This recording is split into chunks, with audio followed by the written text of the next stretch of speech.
We'll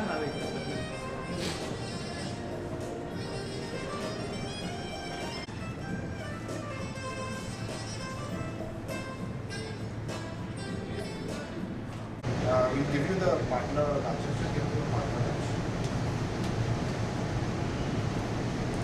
Some program agenda, something like that. Yeah, we'll just give you the bag.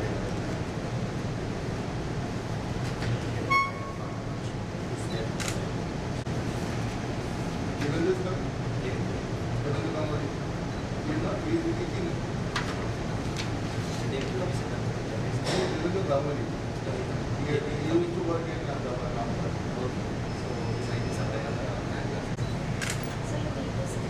Sorry? Let's just sign up.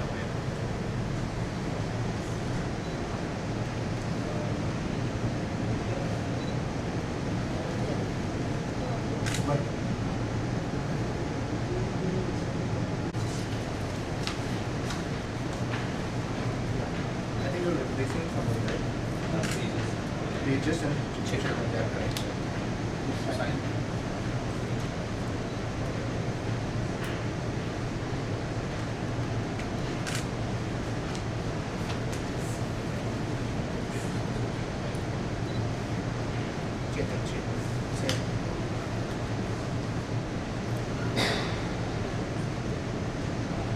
So what are the exact schedules?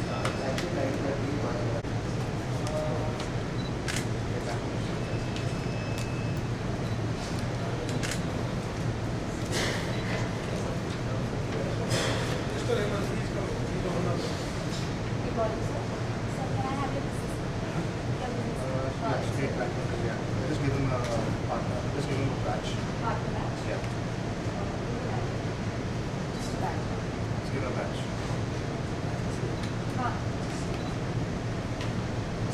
Sean Conn. And Mr. Raman, please start. I'm afraid he's not coming, but He sent already. he'll come. Then come on. From PIBM, right? Yeah, from the IBM. Correct, they come here. Yeah, we have already doctored it. He's already doctored it. Fine.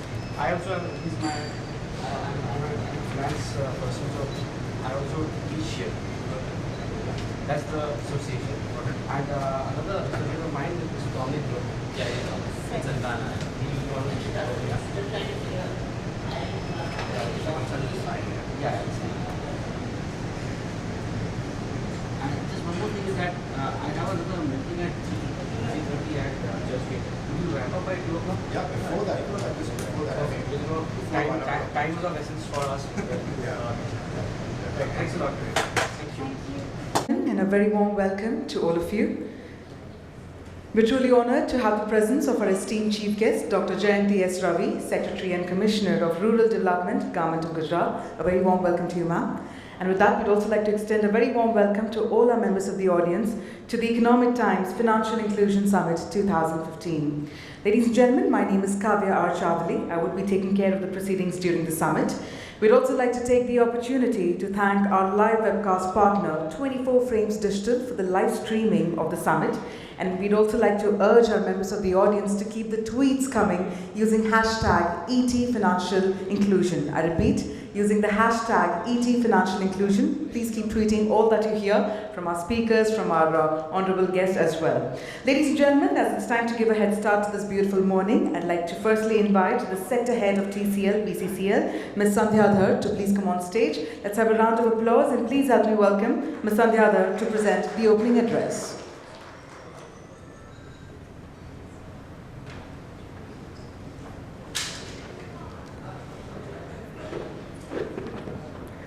Very good morning, ladies and gentlemen.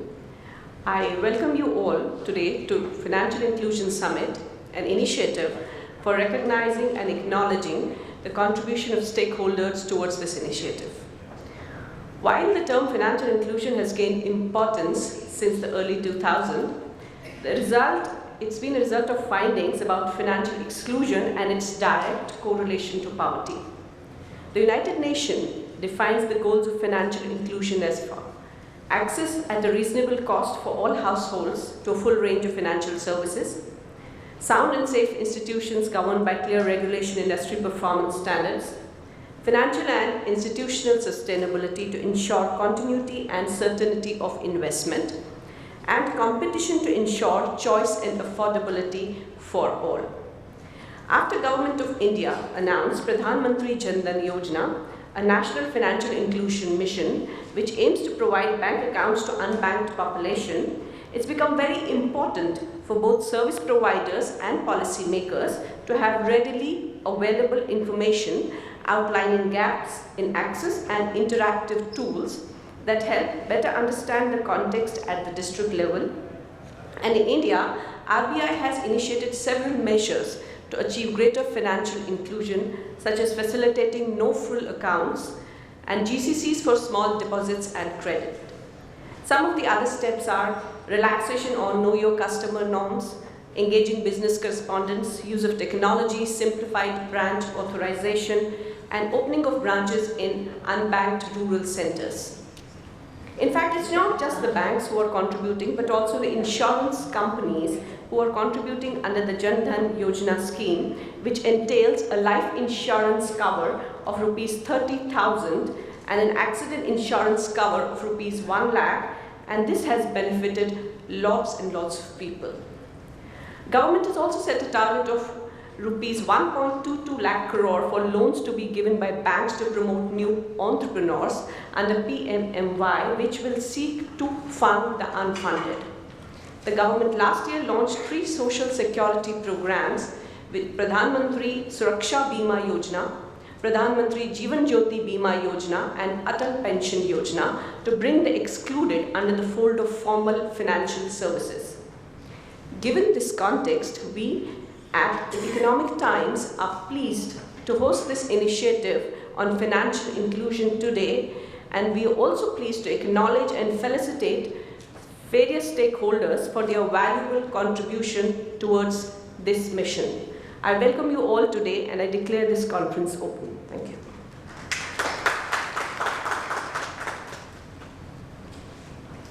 Aware that the financial inclusion can be a powerful agent for strong and inclusive growth. In fact, this morning we'll also be extracting perspectives from our speakers during a panel discussion as well as they speak about the next development agenda. So once again, I'm going to urge all the members of the audience to please keep your tweets coming using hashtag ET Financial Inclusion. On that note, it's my delight to introduce to our members of the audience our Honorable Chief Guest, Dr. Jayanti S. Ravi, Secretary and Commissioner of Rural Development, Government of Gujarat. She has worked as a Commissioner of Schools, Commissioner for Higher and Technical Education, the Chairperson of the State Board of Secondary Education, and founder CEO of Knowledge Consortium of Gujarat and the Labour Commissioner. She's a visiting faculty of the Harvard University and has been deeply involved in conceptualizing key labour reforms in the state of Gujarat for a new labour paradigm based on trust, responsibility and growth. Ladies and gentlemen, she has a master's degree in nuclear physics and a PhD in technology enhanced education from the MS University, Baroda. So with a warm round of applause, please help me welcome our Honorable Chief Guest, Dr. Jayanti S. Ravi.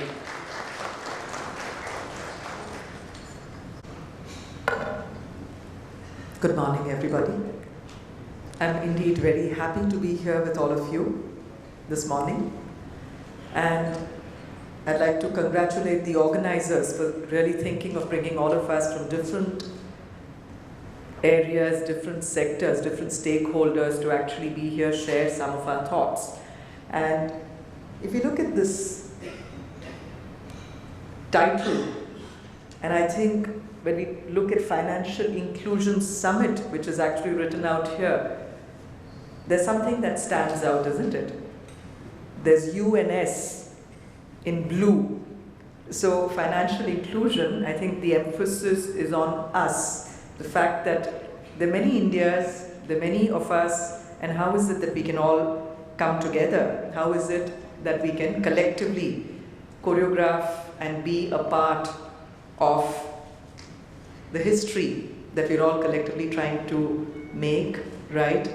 And share maybe some generations later, some years later, to say that this was a country, like Muhammad Yunus has very famously said, that we did have poverty and deprivation, and it would be something that younger people then may find unbelievable. They may not be able to believe it. But coming back to the definition which Sandhya has very clearly said. It refers to the universal access by households and enterprises to an appropriate range of financial services at a reasonable cost by a range of responsible and sustainable financial institutions.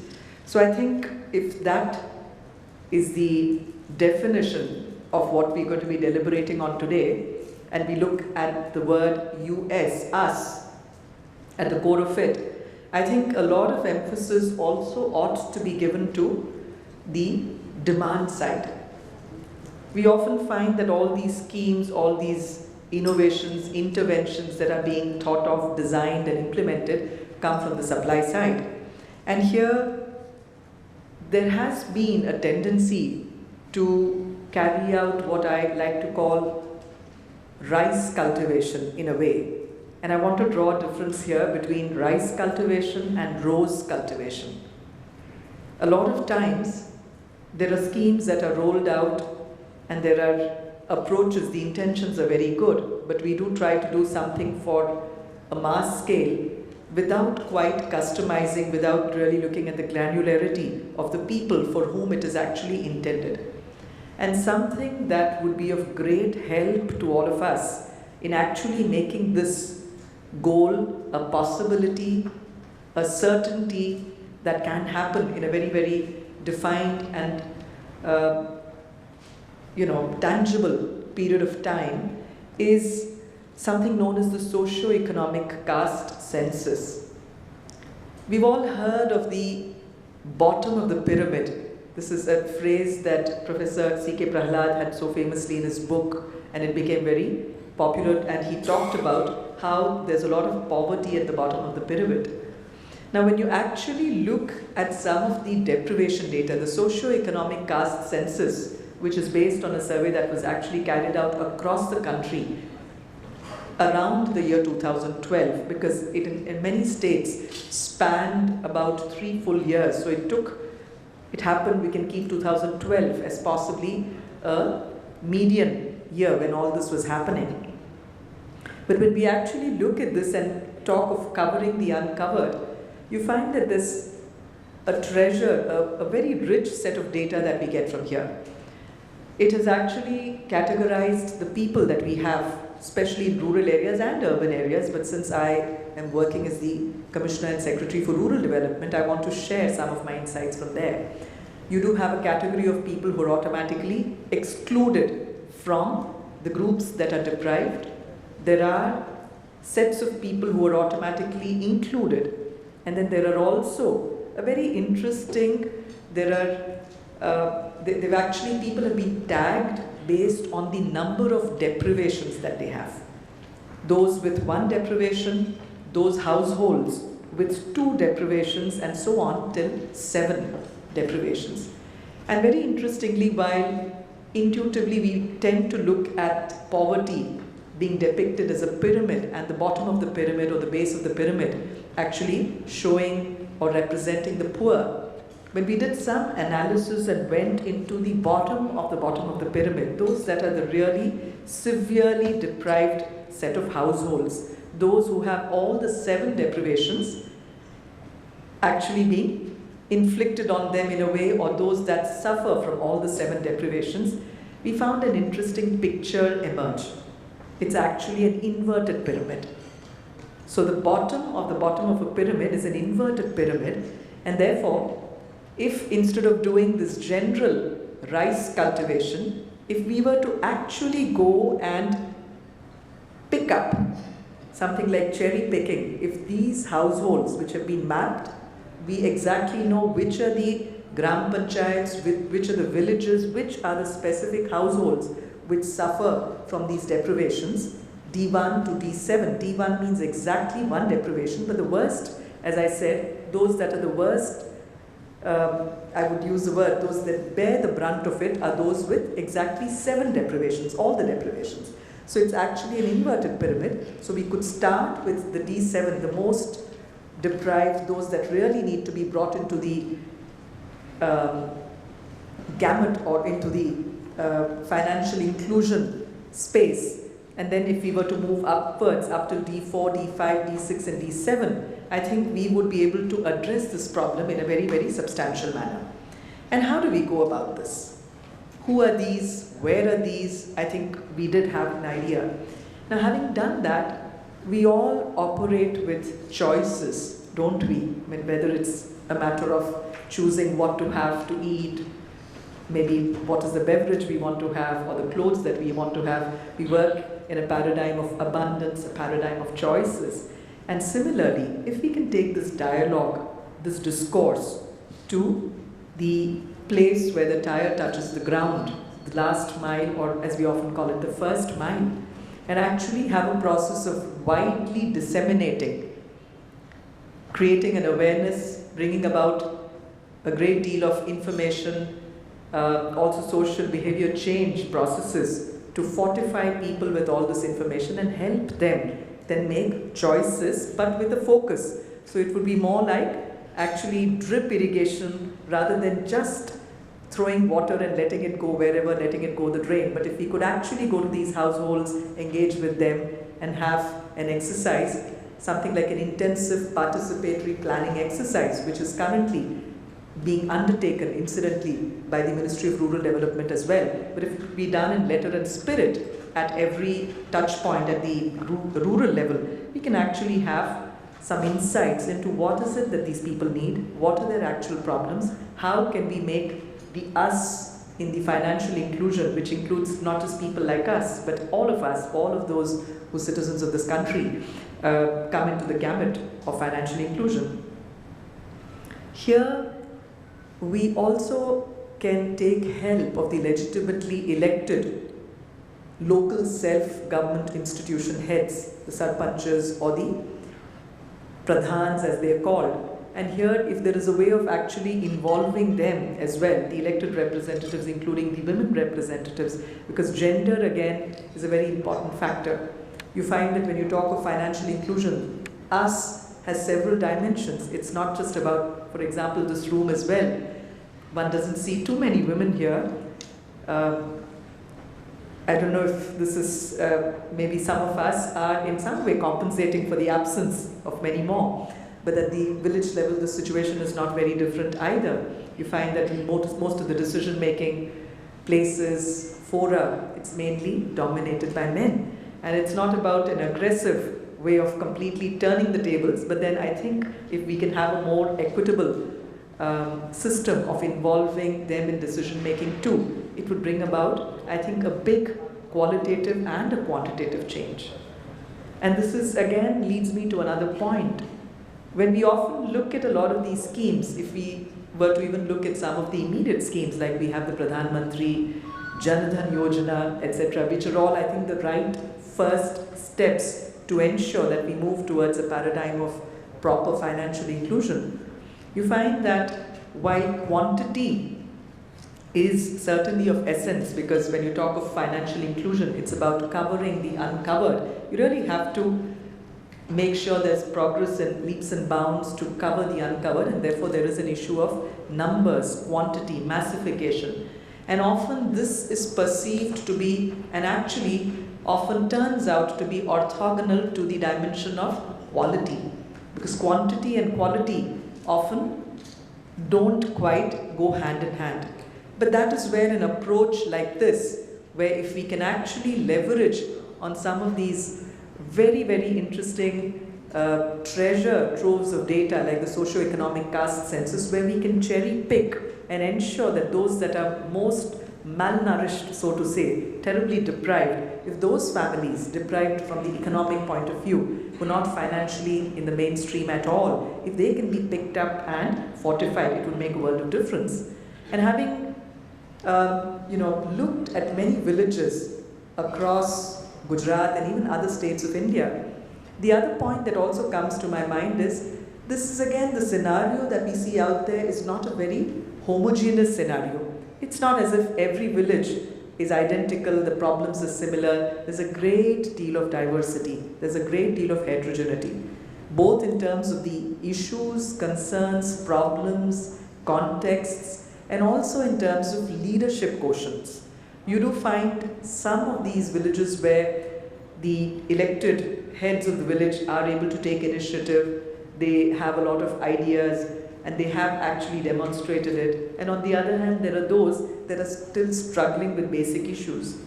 And here, one of the things that we could do, which we are trying out in a small way in Gujarat now, is to identify what are known as star sarpanches, those heads of villages who have shown all these requisite qualities and demonstrated it as well in terms of leadership for various dimensions of human development, including financial inclusion, because that's a very key parameter dimension to ensure that people really develop as a group. And then, so we could have a cascading system where we also look at another set of sarpanches, maybe who are also now referred to as iconic sarpanches. So you have a sort of hierarchy and you use them also to train, because peer learning works much better than something which is top down and something which is told at them rather than something which emerges with them and by them.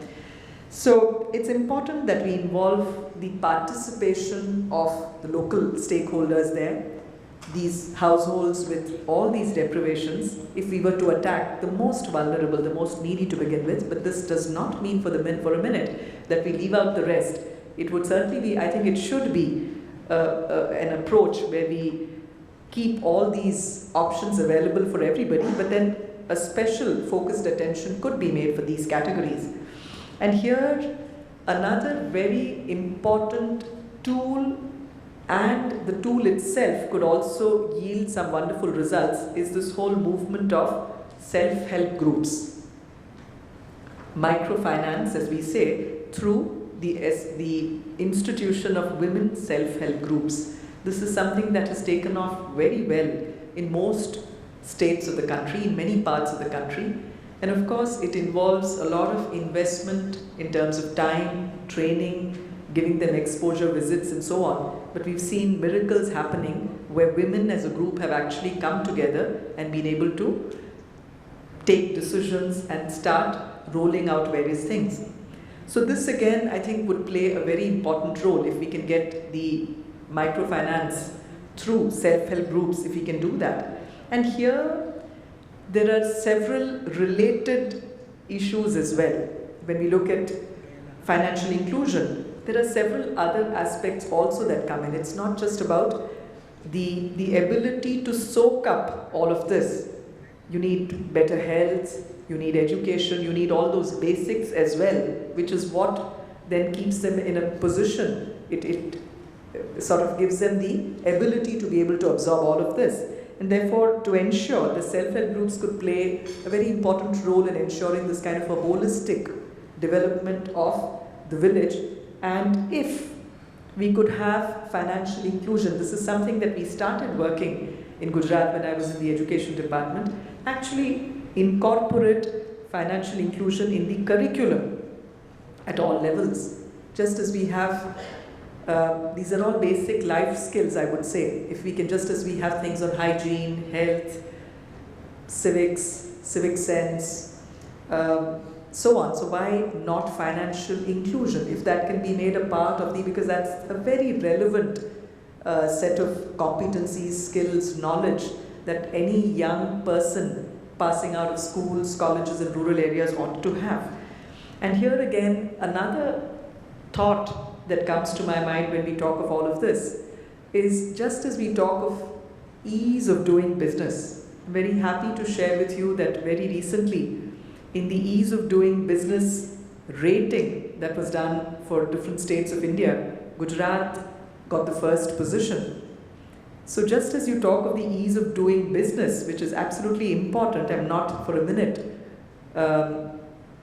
giving any less importance to it, but isn't it equally important to have an ease of accessing rural services, schemes, including finances and so on? So can we work on a similar rubric to see the ease of accessing rural schemes, services, including financial services? And if we can put this in place and see how is it that we can facilitate, how can we bring in transparency, how can we fortify those who have various disadvantages, starting with language, accessibility. Most of the time, the most critical D7 categories of people that we just spoke of, people who have all kinds of deprivation, they find it very difficult to even access any of these.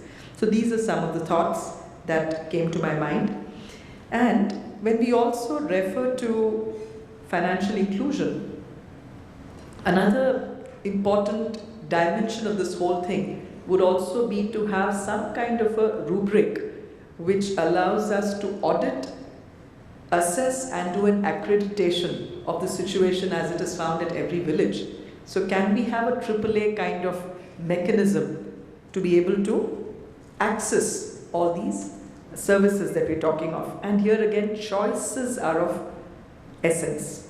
We've come to a situation today where whether it is students who want to have choices in terms of studying what they want, and I think here too, if we can give a range of products, they could be simple, no frill products, but some choices there, because you cannot have a one size fits all, even within one village, one geography for two people, and therefore across a state, across a country, this certainly doesn't make it tenable. So on this line, I think some of the points that very clearly emerge today as we are deliberating on this for all of us to look at is that if we look at some of the accomplishments that all of us as a country we've really had here, if we can focus a lot on this, just as we focused a lot on the ease of doing business, this whole concept of ease of accessing rural services, if that is something that can be given a lot of importance.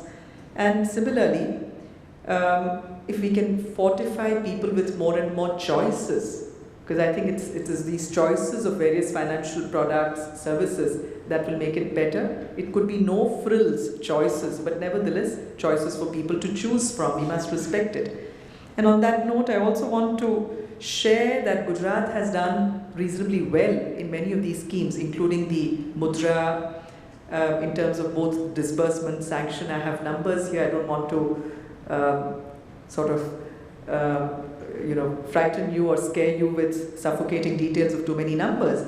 But you realize that all this is possible when you have proper implementation structures at the district level and finally at the place where the tire touches the ground at the village level. And that is where these self-help groups, the local self-government institutions, if they are healthy and we leverage all of them to be able to take these ideas forward, it would make a lot of difference. And on this note, I'm delighted that you're all here today to deliberate on financial inclusion.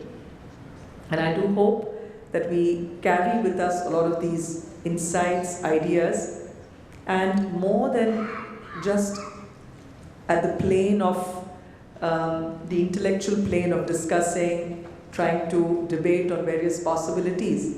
I'll be very happy if at the end of this, if some of you can volunteer and actually take up a few villages, a few locations, it could be anywhere. We'd like to also welcome you to Gujarat. If there could be a few villages, a few pockets where we can actually demonstrate.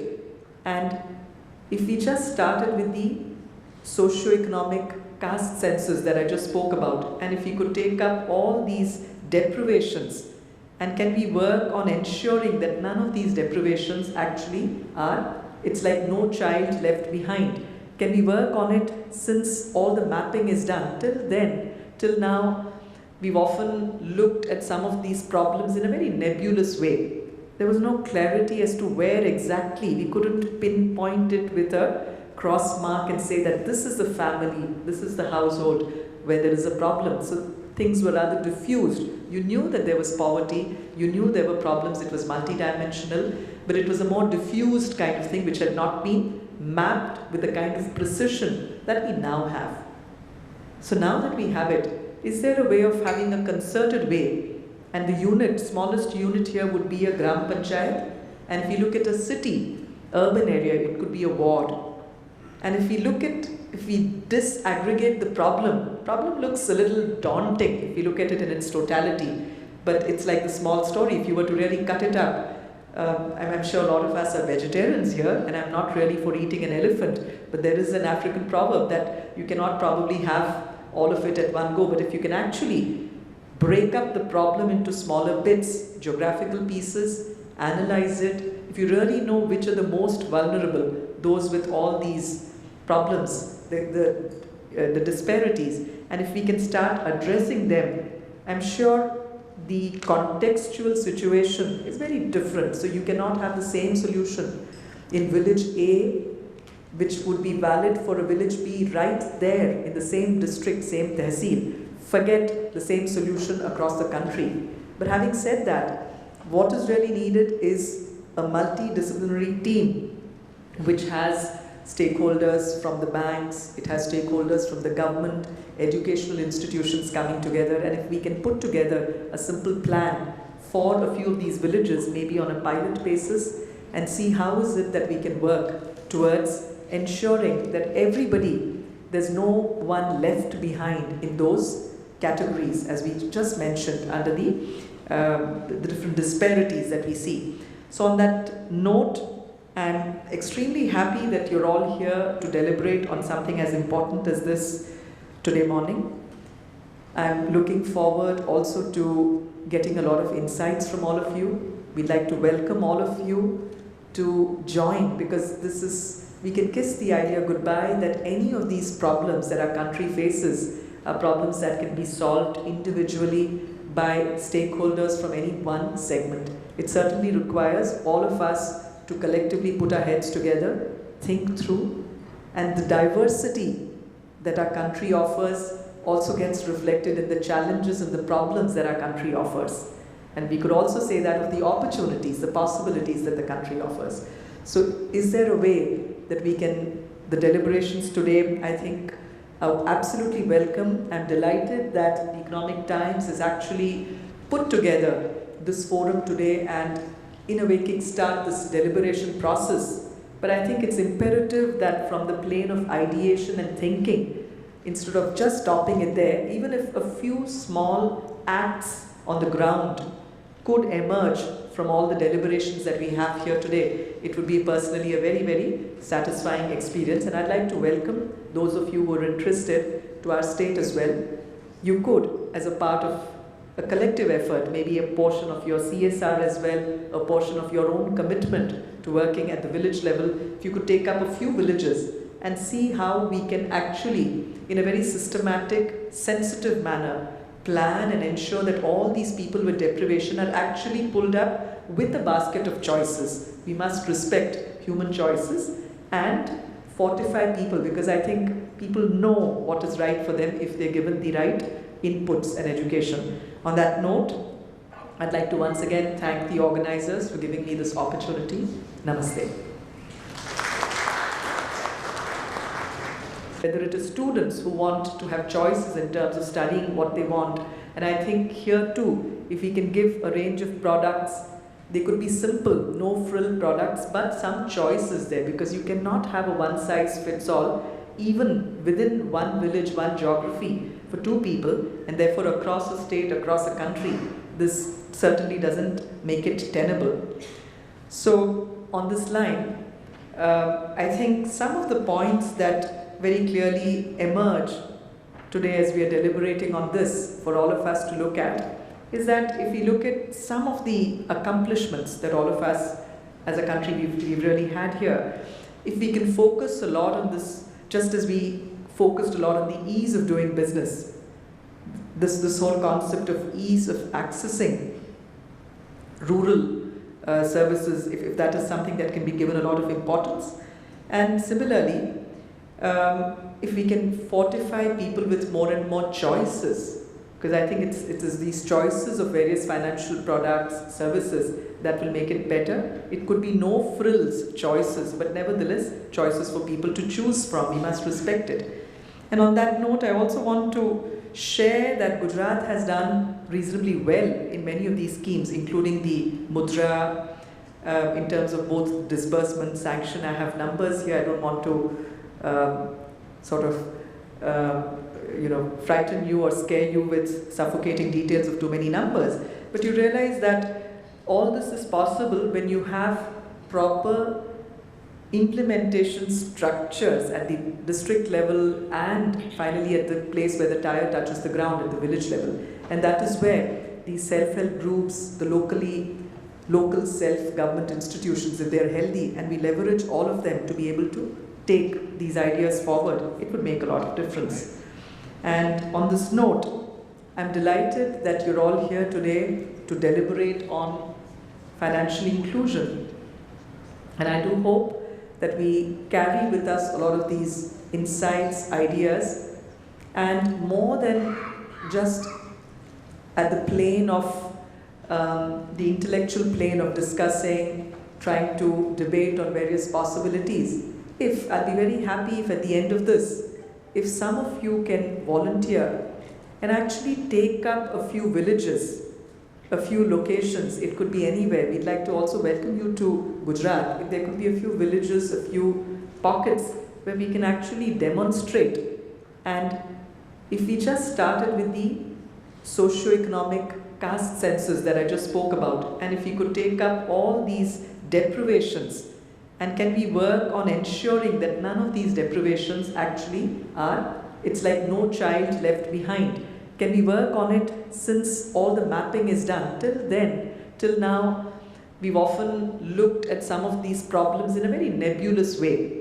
There was no clarity as to where exactly. We couldn't pinpoint it with a cross mark and say that this is the family, this is the household where there is a problem. So things were rather diffused. You knew that there was poverty, you knew there were problems, it was multidimensional, but it was a more diffused kind of thing which had not been mapped with the kind of precision that we now have.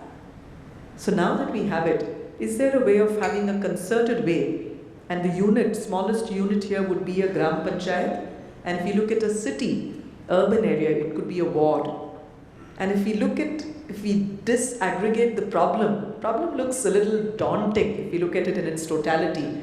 But it's like the small story. If you were to really cut it up, I'm sure a lot of us are vegetarians here, and I'm not really for eating an elephant, but there is an African proverb that you cannot probably have all of it at one go, but if you can actually break up the problem into smaller bits, geographical pieces, analyze it, if you really know which are the most vulnerable, those with all these problems, the disparities, and if we can start addressing them, I'm sure the contextual situation is very different. So you cannot have the same solution in village A, which would be valid for a village B right there in the same district, same tehsil. Forget the same solution across the country.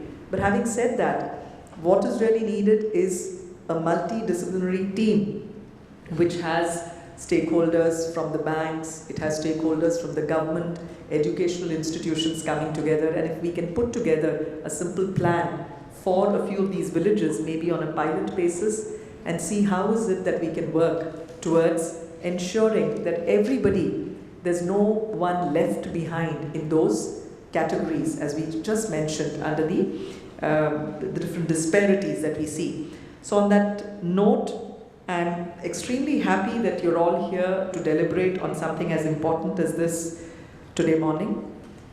I'm looking forward also to getting a lot of insights from all of you. We'd like to welcome all of you to join, because we can kiss the idea goodbye that any of these problems that our country faces are problems that can be solved individually by stakeholders from any one segment. It certainly requires all of us to collectively put our heads together, think through, and the diversity that our country offers also gets reflected in the challenges and the problems that our country offers. And we could also say that of the opportunities, the possibilities that the country offers. So is there a way that we can, the deliberations today, I think, are absolutely welcome. I'm delighted that the Economic Times has actually put together this forum today and in a way kickstart this deliberation process. But I think it's imperative that from the plane of ideation and thinking, instead of just stopping it there, even if a few small acts on the ground could emerge from all the deliberations that we have here today, it would be personally a very, very satisfying experience. And I'd like to welcome those of you who are interested to our state as well. you could, as a part of a collective effort, maybe a portion of your CSR as well, a portion of your own commitment to working at the village level, if you could take up a few villages and see how we can actually, in a very systematic, sensitive manner, plan and ensure that all these people with deprivation are actually pulled up with a basket of choices. We must respect human choices and fortify people, because I think people know what is right for them if they're given the right inputs and education. On that note, I'd like to once again thank the organizers for giving me this opportunity. Namaste. As well as the initiatives. Ladies and gentlemen, can we have a huge round of applause one more time to thank Dr. Jayanti S. Ravi for her valuable presence this morning with all of us. And on that note, once again, I'd like to invite Dr. Jayanti S. Ravi on the stage. Ma'am, if I may humbly invite you back on the stage. And I'd like to request Ms. Sandhya Dhar to please come forward and felicitate Dr. Jayanti S. Ravi for her valuable presence this morning by presenting a token of gratitude.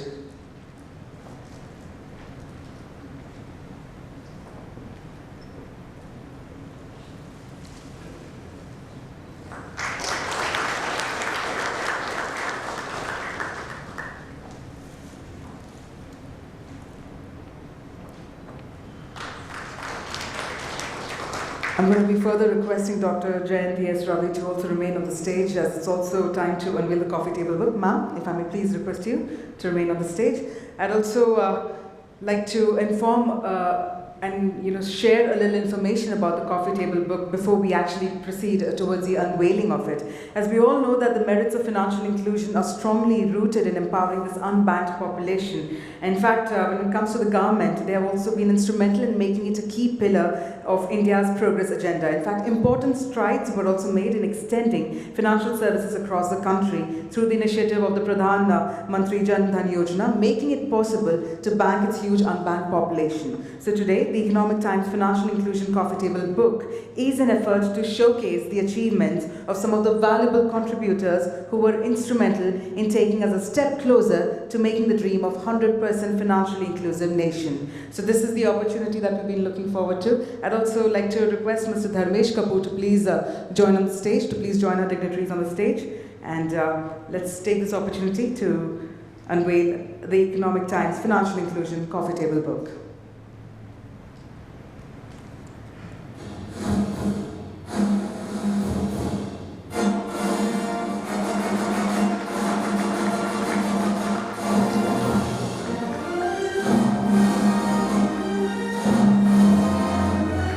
Well, let's have a huge round of applause, ladies and gentlemen, as we unveil to you the Economic Times Financial Inclusion Coffee Table book.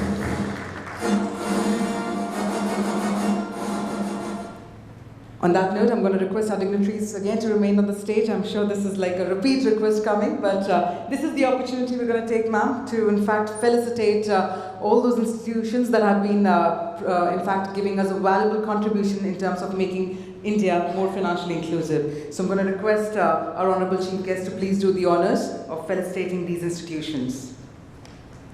Well, ladies and gentlemen, on that note, as we also march ahead in terms of the felicitation, I'm going to request our audience to also keep the enthusiasm high.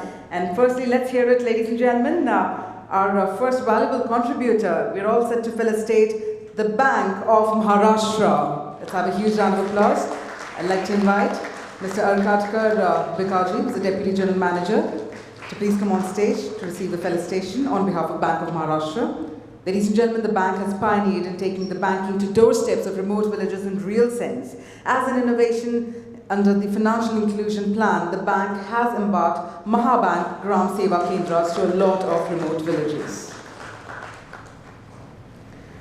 Moving on, ladies and gentlemen, let's have a round of applause and let's hear it for Microfinance Institutions Network, MFIN. May I please invite Ms. Ratna Vishwanathan, the Chief Executive Officer, to please come on stage. MFIN is the first self-regulatory organization in the financial services sector recognized by RBI and works closely with other key stakeholders and also plays an active part in the larger financial inclusions dialogue through the medium of microfinance.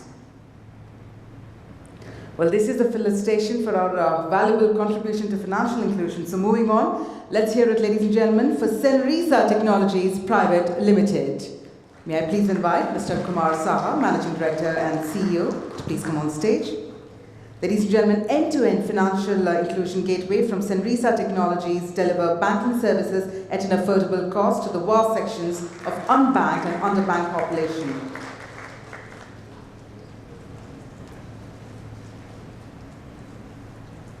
Well, moving on to our next round of felicitation, ladies and gentlemen, let's hear it for State Bank of India. May I please invite Mr. H. Tyagarajan, Deputy General Manager, to please come on stage. Ladies and gentlemen, State Bank of India has always been a leader in making banking services conveniently available to the last mile, whether it's about rural financial inclusion or urban. They also have an immense contribution. Ladies and gentlemen, on that note, let's march ahead and felicitate UCO Bank. May I please invite Mr. P.B. Sahai, the General Manager, to please come on stage. UCO Bank has been very successful in reaching out to unbanked villages with the aid of financial inclusion. It's their intent. It's their intent which has made it so successful. My apologies, I'll pronounce it as UCO Bank.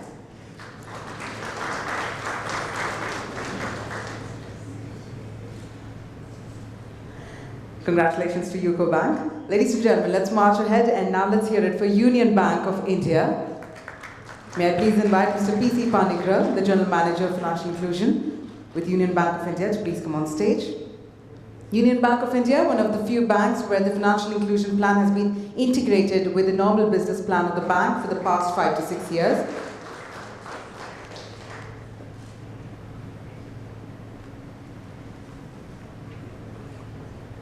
Congratulations to the team, and moving on, ladies and gentlemen, and now let's hear it for United Bank of India. May I please invite Mr. Subhashish Vishwas, the Deputy General Manager and Chief Regional Manager, to please come on stage.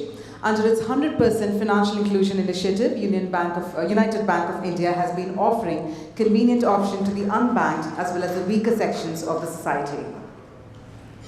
Moving on, let's have a round of applause for Vedabag Systems. May I please invite Mr. J.S.R. Durga Prasad, the Chairman of Vedabag Systems, to please come on stage. Can we have a round of applause?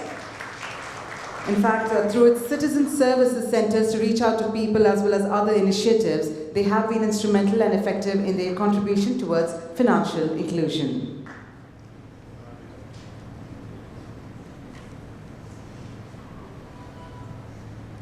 Well, that brings us to the next round of felicitation. Ladies and gentlemen, can we have a round of applause for the Calcutta Stock Exchange? I'd like to request the representative to please come on the stage to receive this honor. Ladies and gentlemen, the Calcutta Stock Exchange has been successful in creating financial literacy, thus promoting financial inclusion, and not just targeting unbanked people, but also differently abled people.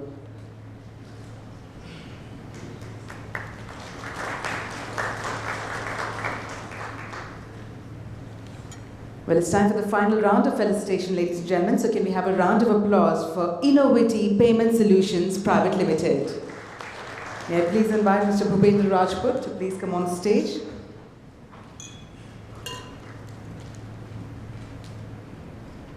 Innovity Payment Solutions Private Limited, ladies and gentlemen. In fact, SMElending.com is a business initiative of Innovative Payment Solutions Private Limited. They are India's #1 SME lending platform for business buyers, sellers, as well as lenders. Let's have a round of applause one more time, ladies and gentlemen. And thank you very much, ma'am, for doing the honors. Thank you once again.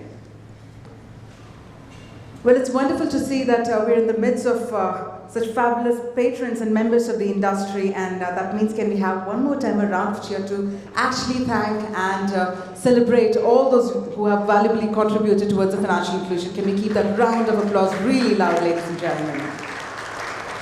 And with that, before we march ahead to the next round of perspectives, it is only befitting that we take a very quick tea-coffee break. We refresh, rejuvenate, as well as interact with our peer members. I'm going to request all the members of the audience to please reassemble in the hall within the next 20 minutes as we come back for a panel discussion on the next development agenda, sustainable financial inclusion. Ladies and gentlemen, the tea and coffee is being served in the pre-function area. Kindly reassemble in the hall in the next 20 minutes. Thank you very much.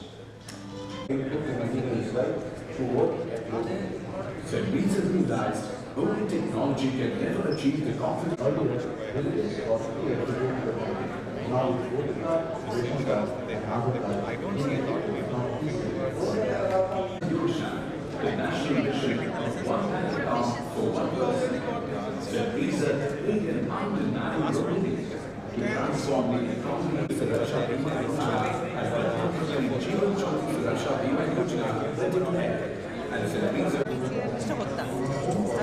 both of them.